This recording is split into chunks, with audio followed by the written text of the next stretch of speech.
ETF index mutual funds నేర్చుకుని stock మార్కెట్లో రాణించాలనుకుంటున్నారా? వెంటనే ఈ నెంబర్కి కాల్ చేయండి. నమస్కారం సార్. నమస్తే. మన వీడియోస్ కింద చాలా మంది రకరకాల కామెంట్స్ అయితే పెడుతూ ఉన్నాయి సార్. అందులో ఒకటి, నేను ఒక అబ్బాయిని 5 సంవత్సరాలుగా ప్రేమించాను అండ్ తీరా ఇంకా మా ఫ్యామిలీకి చెప్పి అతన్ని పెళ్లి చేసుకుందాము అని 1 year బ్యాక్కి ఇంట్రడ్యూస్ కూడా నేను చేశాను. ఆ తర్వాత నాకు తెలిసింది ఆ అబ్బాయి ఆల్రెడీ మ్యారేజ్ అయింది అని. ఇప్పుడు నేను ఆ అబ్బాయిని నమ్మాను, ప్రేమించాను.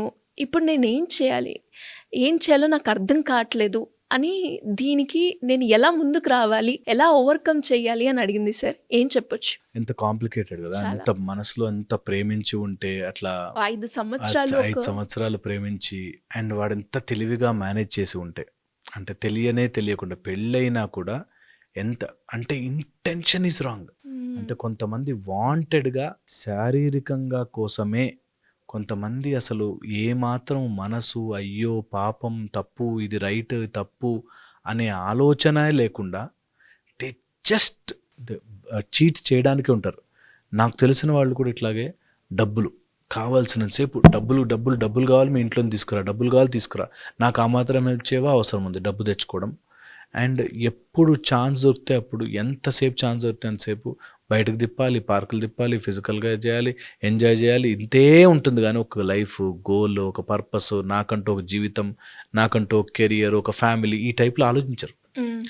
ఇలాంటి ఎవరైనా తెలిస్తే, నేను ఫస్ట్ ఎవరైతే అమ్మాయి మెసేజ్ పెట్టిందో, నేను I really want to tell her that వదిలిపడి, ఏమీ కాదు, ప్రేమ అట్లాంటి వాటి కోసం నువ్వు పక్కన నీ మనసు నువ్వు చంపుకొని బ్రతికితే no point in living like that. అంటే ఆ ప్రాసెస్ చాలా డిఫికల్టే కానీ ఆల్వేస్ ఇంపార్టెంట్. యా, నిజం కూడా ఇది ఇంపార్టెంట్. దట్ ఆ థాట్స్ మెమరీస్ వచ్చినా పర్లేదు, కానీ ఇంకా హియర్ ఫర్దర్ ముందుకు వెళ్ళి వాడిని ఏదో కన్విన్స్ చేసి ఆమె లైఫ్ను ఇంకొక అమ్మాయి ఆమెకు డైవర్స్ ఇప్పించి పెళ్లి చేసుకుని, లేకపోతే ఉన్నా పర్లేదు అని పెళ్లి చేసుకుంటా, నీకు life will not be easy. ఈ కష్టం నయం. ఎప్పుడు ఇంజెక్షన్ నొప్పి ఉంటుంది, కానీ ఇంజెక్షన్ తర్వాత రిలీఫ్ అవుతుంది. అలాగే నీది ఏదైనా ఒక డెసిషన్ తీసుకొని ముందుకెళ్ళాలంటే నొప్పి ఉంటుంది, బాధ ఉంటుంది, but that's how you have to take it. ఒక మెడిసిన్ చేదుగానే ఉంటుంది. అలాగే ఇలాంటి ఎప్పుడైనా వస్తే నంబర్ 1, అలా ఏదైనా తెలిసి నిన్ను మోసం చేస్తున్నట్టుగా తెలిస్తే, అయినా నేను మోసపోతాను అనుకోవడం మూర్ఖత్వం. ఇక్కడ కూడా మోసపోవద్దు. అంటే నేను అక్కడ చెప్పేశాను కానీ లోపల ఎందుకు బాధ? నేను చీట్ చేశాడు, నిన్ను చీట్ చేసినందుకు వాడు బాధపడాలి, నువ్వు కానే కాదు. ఇది నంబర్ 1. ఓకే. అండ్ చీట్ చేస్తున్నవాడు వాడు అనుభవించాలి, వాడు బాధపడాలి, కాబట్టి నేను కేసు వేస్తా, నేను టైం వేస్ట్, నీ జీవితం అయిపోతుంది. నీ జీవితం ఈజ్ టేకింగ్ అవే. నీ జీవితాన్ని వెరీ వెరీ ఇంపార్టెంట్, పదిలంగా కాపాడుకోవాలి. ఎన్ని కోట్లు ఇచ్చినా కొనుక్కోలేంది ప్రశాంతత. ఈ ప్రశాంతత కోసం ఏదైనా చేయొచ్చు. ఓకే. అలాంటి వాళ్ళని జీవితంలోంచి కట్ అండ్ ఎలిమినేట్. అది ఒక ఎపిసోడ్ జరిగింది అన్నది కూడా మనం మర్చిపోవాలని ట్రై చేయాలి. ఓకే. కష్టమే, నో డౌట్, అది చాలా కష్టంగా ఉంటుంది, బాధాకరంగా ఉంటుంది. వీటికి దేర్ ఆర్ మెథడ్స్, వీటికి దేర్ ఆర్ మెడిటేషన్ టెక్నిక్స్, చాలా కౌన్సిలింగ్ మెథడ్స్ ఉన్నాయి.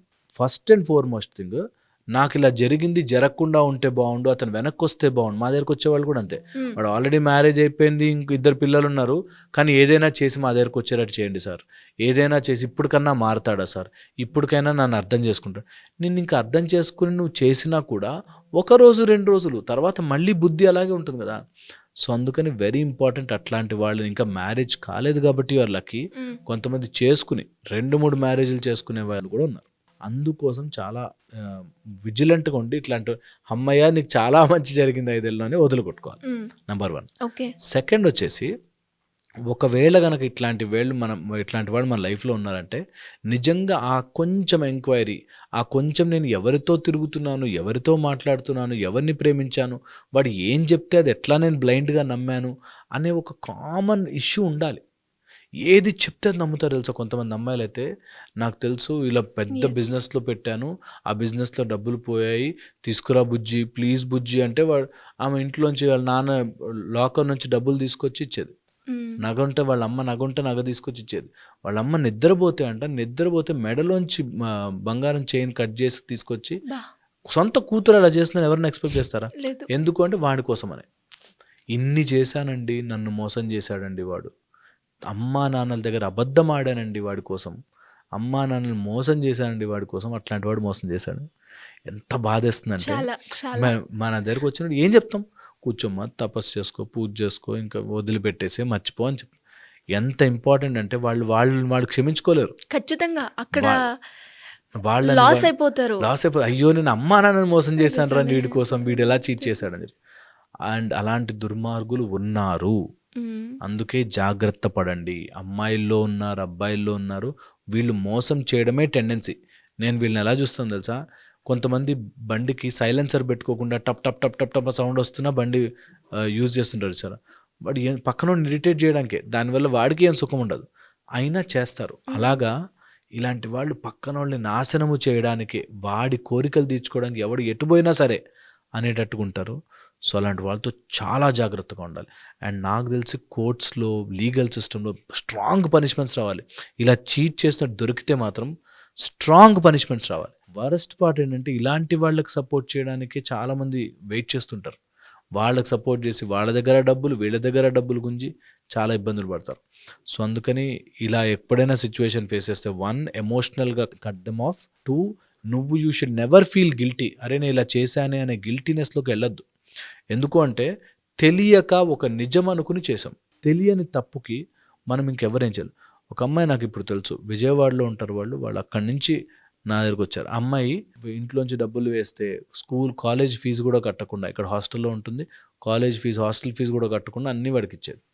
వాడి కోసం టీషర్ట్లు కొనిచ్చి, బర్త్డే గిఫ్ట్లు కొనిచ్చి, అన్ని రకాలు చేసి, ఇప్పుడు ఇంటికి తీసుకెళ్తే నాకు మీరొద్దు అబ్బాయి కావాలి. వాడు ఎక్కడ తిరుగుతున్నాడు, కనీసం కాల్ బ్యాక్ కూడా చేయలేదు. కానీ ఎక్కడ తిరుగుతున్నాడో, ఏం చేస్తున్నాడో తెలియక నాకు అతనే కావాలి, మీరు ఏం చేస్తారో నాకు అతనే కావాలి. ఎందుకు సార్ మరి అమ్మాయిలైనా అబ్బాయిలైనా అంత బ్లైండ్గా నమ్మడానికి ఏంటి అంతలా? Dependence, emotional dependence. వాళ్ళు ఒక్కసారి గనక వాళ్ళని వాళ్ళు ఎంటీ అవుట్ చేసేసుకుని వాళ్ళ మీద పెట్టేస్తారో, ఇంకా నాకు అదే జీవితం అనేటట్టుగా తయారవుతారు. ఇది ఒక సైకలాజికల్ స్టేట్, అందులో ఉండిపోతారు. జూదం ఎలాగో, మందు ఎలాగో, సిగరెట్ ఎలాగో, ఇలా ఎమోషనల్ డిపెండెన్స్ కూడా అలా వదులుకోలేరు. నేను నా జీవితం ఏమైపోతుంది అనే ఆలోచన ఉండదు. నాకు వాడే జీవితం. అరే కాదు, నీకంటూ ఒక జీవితం ఉంది, నీకంటూ ఒక లైఫ్ ఉంటుంది అన్నది సంహౌ మిస్ ఇట్. అలా మిస్ అవ్వడం వల్ల కొంతమంది డిప్రెషన్లోకి వెళ్ళిపోయి, వరి అయిపోయి, స్ట్రెస్ అయిపోయి, వణుకుతున్నాయండి చేతులు, భయం వేస్తుంది, రాత్రి ఉలిక్కిబడి లేచి ఇట్లా చేస్తారు. సో ఇలాంటి వాళ్ళని చాలా తొందరగా ఐడెంటిఫై చేసి ఫైట్ చేయాలి. You should be mentally strong to fight such fellows. అలాంటి వాళ్ళు ఎవరున్నా సరే వదిలిపెట్టేయాలి. అలాంటి వాళ్ళని మైండ్లోకి రానివ్వద్దు. బాగా ఎదిగి వాడు మన ఎంత పడగొట్టారో అంతకంత ఎదగాలి. అండ్ రియాలిటీ తెలుసుకోవాలి, ఎవడు మంచి ఎవడు చెడు అనే విచక్షణ రావాలి పిల్లలు అందరికీ. సినిమాల్లో చూపించినట్టు వాడు బైక్ మీద తిప్పాడనో, 4-5 ప్లేసులు తీసుకెళ్ళాడనో, నా చిన్నప్పటి నుంచి మా నాన్న వాళ్ళు రెస్ట్రిక్టెడ్గా పెంచారండి, వాడు నాకు లైఫ్ అంటే ఏంటో చూపించాడు అని చెప్పింది ఒక అమ్మాయి. ఏంటి లైఫ్ అంటే, గోల్కొండ ఫోర్ట్లు తిప్పడమా, లేకపోతే చార్మినార్ తీసుకెళ్ళడమా, అదే లైఫ్. పీపుల్ సినిమాలు ఊహించుకుని అట్లా అయిపోతారు పిల్లలు. ఎవరైతే ఇంటర్మీడియట్, డిగ్రీ ఎడ్యుకేషన్ ఉన్నారో వాళ్ళు they should know all this. అరే నువ్వు బైక్ మీద తిప్పినంత మాత్రాన కాదు, వాడికి ఇంకొక బెటర్ ఆప్షన్ దొరికితే వెళ్ళిపోతాడు అన్నది చాలా చాలా చాలా తెలుసుకోవాలి. బెటర్ ఆపర్చునిటీ, బెటర్ ఆప్షన్ అన్నప్పుడు ఇక్కడ కూడా మనం చూసుకోవాలి సార్. అంటే ఒక మనిషికి మనం ఎప్పుడు ఒక ప్రయారిటీ ఆప్షన్ అని చెప్తూ ఉంటారు కదా, ఎప్పుడు ప్రయారిటీ ఇస్తారు, ఎప్పుడు ఆప్షన్గా చూస్తారు సార్? వాళ్ళకి ఎప్పుడైనా మైండ్ సెట్లో నిజంగా ట్రూత్ఫుల్గా ఉన్నవాడికి ఇవంతా వర్తించదు. ట్రూత్ఫుల్గా లేనివాడు, కన్నింగ్గా ఉన్నవాడు, అవసరం కోసం ప్రేమించేవాడు, డబ్బులు అవసరం ఉన్నాయి, నేను చాలా ప్యార్సే చూసుకుంటాను అని సినిమా కొటేషన్లు చెప్తున్నాడు, ఓన్లీ సినిమాటిక్ లవ్ చూపిస్తున్నాడు, రియల్గా లోపల నుంచి లేదు, తెలిసిపోతుంది. ఓకే, ఇదొకటి. రెండోది వచ్చేసి వీళ్ళు ఆప్షన్గా ఎప్పుడు పెట్టుకుంటారు తెలుసా, when they know you fully. నువ్వు ఎలా, ఎప్పుడు, ఎందుకు, ఎలా రియాక్ట్ అవుతావో తెలుసుకుని దాన్ని ఆప్షన్లో పెట్టుకుంటారు. అందుకే ఎప్పుడు మనమంటూ ఒక గుట్టు ఉండాలి, మనకంటూ ఒక సీక్రసీ, మనకంటూ కొన్ని రూల్స్, మనకంటూ కొన్ని బౌండరీస్ గీసుకోవాలి. అలా ఉంటే నేను ఇలా ఉంటా, దట్ ఈస్ దేర్. ఇలా గనక నువ్వు క్రాస్ అయితే నేను ఇలా క్రాస్ అవ్వగలుగుతాను అనేది ఎప్పుడు, అన్ని రిలేషన్స్ బాగుంటాయి, రిలేషన్షిప్స్ బాగుంటాయి. ఎప్పుడైతే మనం పూర్తిగా వాళ్ళ మీద డిపెండ్ అయిపోతాం. ఎందుకు పేరెంట్స్ దగ్గర పిల్లల మీద, వాళ్ళ మీద ప్రాణాలు పెట్టుకుంటే, నువ్వు నన్ను చంపుతున్నావు, టార్చర్ చేస్తున్నావు, పోవే అని తల్లిని అన్నవాడు ఉన్నారు. సో అలాంటి వాళ్ళు కూడా ఉన్నారు. సో అందుకనే ఎప్పుడు కూడా టూ మచ్ ఆఫ్ ఎమోషనల్ సరెండరెన్స్ అయిపోయి వాళ్ళ కాళ్ళ కింద చెప్పులాగా పడి ఉండాల్సిన అవసరం వచ్చిన రోజులు నువ్వు ఆప్షనే. నీకంటే బెటర్ ఆప్షన్ దొరికి వాళ్ళకి ఆపర్చునిటీ వస్తే వెళ్ళిపో. అందుకనే ఎప్పుడు అలా ఆప్షన్లా మారకూడదు. We should have our own self respect and our own self skill to survive in this world.